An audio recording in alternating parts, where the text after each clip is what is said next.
There are plenty of amazing webcomics launched in Webtoon and TAPAS this October 2021. I'll first share with you guys my top 20 recommendations among these new titles. Without further ado, let's start with number 20. The male lead is a murderer. Isekai to a thriller novel, then the male lead is a serial killer? That's pretty unique, and I like that. But the female lead is kinda disappointing. I'm hoping it gets better on later chapters. Number 19. Queen in the Shadows. It's a pretty nice revenge manhwa, but I lose the excitement when the female lead keeps on revealing her plans too early and she's also being kinda repetitive about it. Good thing it becomes less frequent as I read more chapters. Number 18. One More Try. I'm just reading this to find out the reason why the main couple divorced in the first place. Whether I'll continue reading that kinda depends on the reason. But putting that aside, it's pretty fun to read. Number 17. Perfect Marriage Revenge. The female lead is trying to get revenge using the male lead who is apparently quite a jerk. Their interactions are pretty entertaining so far. Number 16. Leveling Up My Husband to the Max. This feels like the historical version of There Must Be Happy Endings, and I find this way better. Number 15. Agatha. It reminds me of The Remarried Empress, but less humor, but it's pretty okay so far.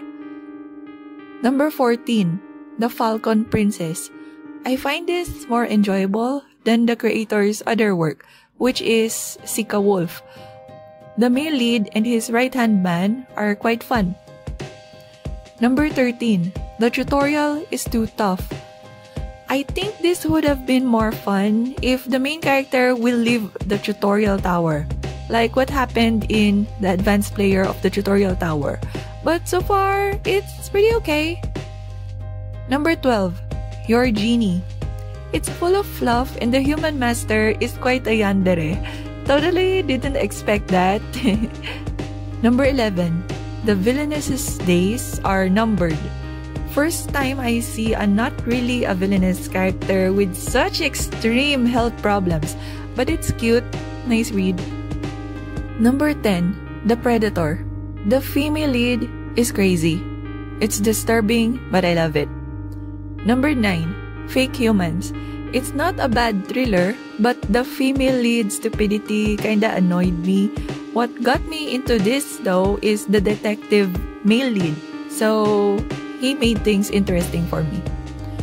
Number 8. Shards of a Story. It's an anthology of very beautiful dark tales. A thriller fan like me is so pleased. Number 7. Little Rabbit and the Big Bad Leopard. This series is quite fun to read. The characters are so amusing too. Number 6. The Druid of Soul Station. One of the not so many action fantasy manhwa that doesn't make me bored. Maybe because the male lead is sorta like a wolf without being a werewolf. His interactions with his love interest were so amusing. Number 5. Engraved on My Heart. This is such a heartwarming BL series. I love how the main characters help each other grow. The art's really beautiful too. Number 4. The Lady Needs a Break. This is sort of like the shoujo romance version of Lout of the Count's Family. Female lead is also amazing. She deserves her fan club. Number 3. Chasing Tales. One of the best mysteries in which Webtoon has to offer.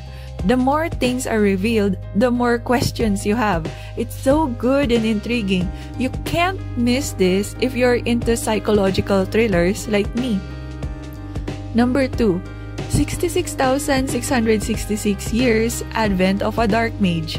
This reminds me so much of the popular The Beginning After the End, but this one is darker and has way more humor. Not to mention, there's also way more fluff. I can't get enough of it. Some scenes make me giggle, then the later I see cool action fantasy scenes.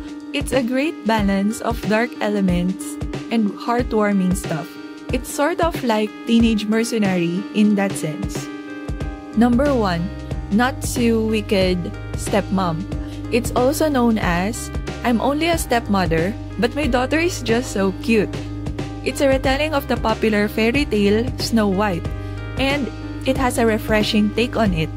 It's indeed not the only manhwa out there wherein the character who's supposed to be a villainess starts acting different because there's now a different soul in her, but this one is among the decent and heartwarming ones. This kinda reminds me of The Villainess is Retiring and I Married the Male Lead's Dad, which I also love. The next batch are my guilty pleasures. They're normally the type I'd be disappointed with, but for some reason, I find them so addicting. Number 3, my lucky star. Pretty much the typical shoujo series wherein the childhood sweethearts obviously love each other but are too dense.